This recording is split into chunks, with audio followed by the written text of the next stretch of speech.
இடம்பொருள் நேயர்களுக்கு வணக்கம். ஸோ இன்றைக்கி வந்து பார்த்திங்க அப்படின்னா இப்போ தமிழும் சரஸ்வதியும் சீரியலில் இப்போ எப்படி தான் சரஸ்வதி திருப்பி கொடுத்தாங்க, அதுவும் ஆட்கள்லாம் அனுப்பிவிட்ருக்காங்க அப்படிங்கிறது தான் நமக்கு ஒரு கேள்விக்குறியாக இருந்துச்சுன்னு வச்சுக்கோங்க.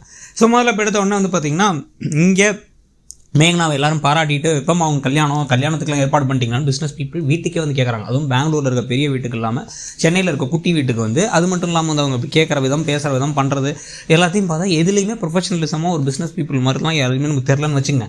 சரி, ஓகே, என்னவோ அவங்க பேசிக்கிட்டே இருக்கும்போது நேராக பார்த்திங்க அப்படின்னா அந்த ரைடுக்கு வந்துடுறாங்க. வந்துட்டு உங்கள் மேலே தான் கம்ப்ளைண்ட் வந்திருக்கு, இந்த ஏரியாவில் தான் ஃபோன் வந்திருக்கு, அதனால் இனிமேல் இந்த மாதிரிலாம் நீங்கள் பண்ணிங்கன்னா அவ்வளோதான் அப்படின்னு சொல்லிட்டு உங்கள் பர்சனல் வெஞ்சன்ஸுக்கு பழிவாங்க அப்படி பண்ணிட்டீங்களா அப்படின்னு திட்டிட்டு போகிறாங்க.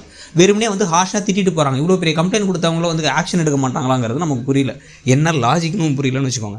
கரெக்டாக அப்போ என்ன நடக்குது இங்கே மேடம் அப்படின்னு அவங்கெல்லாம் கேட்கும்பொழுது சரஸ்வதியும் தமிழும் வந்துடுறாங்க. என்ன இவங்க கூட சேர்ந்து நீங்கள் கெட்டு போய் இவ்வளோ கேவலமாக நடந்துகிட்டு இருக்கியா, என் புருஷனை உனக்கு அடையணும்னு நினைக்கிறியா, அவர் கட்டின தாலி இது, அவர் குழந்தை தான் என் வயிற்றில் வளருது அப்படின்னு சரஸ்வதி பேச, இந்த பக்கம் அர்ஜுன் கூட சேர்ந்து கெட்டு போயிட்டியா அப்படின்னு இவர் வேறு தமிழ் வேறு பேசுகிறார். என்ன மேடம் நீங்கள் இப்படி பண்ணுவீங்க, என்ன எதிர்பார்க்கல மேடம் அப்படின்னு பேசிகிட்டு இருக்காரு.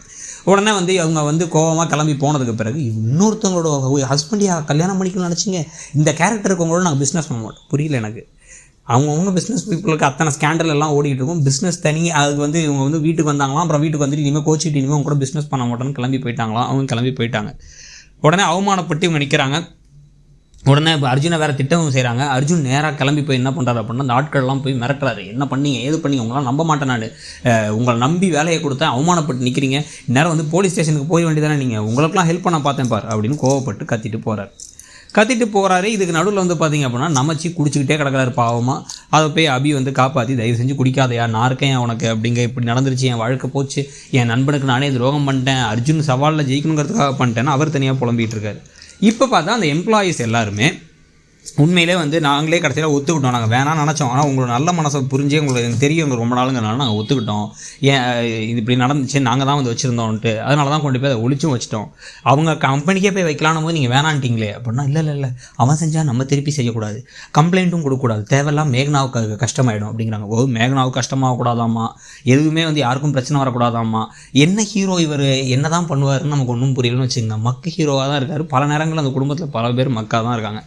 இதுக்கு நடுவில் உடனே இப்போ அது சும்மா விடக்கூடாது, சரஸ்வதியை அவமானப்படுத்திட்டா அப்படிங்கும்போது அந்த தமிழை மொத்தமாக எந்திரிக்க முடியாதபடி பண்ணிட்டோம், காலி பண்ணிட்டோம் அப்படின்னா அவன் உயிரே போனாலும் பரவாயில்ல, இல்லைனா கை காலையாக உடச்சி விட்றலாம் அப்படிங்கிற மாதிரி துணியில் பேசுகிறாரு அர்ஜுன். அதெல்லாம் வேணான்னு இந்த கமலாமா சொல்லும் பொழுதே இவங்க எல்லாரும் சேர்ந்து என்ன சொல்கிறாங்க அப்படின்னா, அந்த கலிவர்தன்லேருந்து எல்லாரும் கரெக்டு தான், இப்போ தான் இண்டஸ்ட்ரியில் நம்ம மேலே ஒரு பயம் வரும் அப்படிங்கிறாங்க. புரியல, என்ன ரவுடி இண்டஸ்ட்ரியை பார்க்குறீங்க நீங்கள்.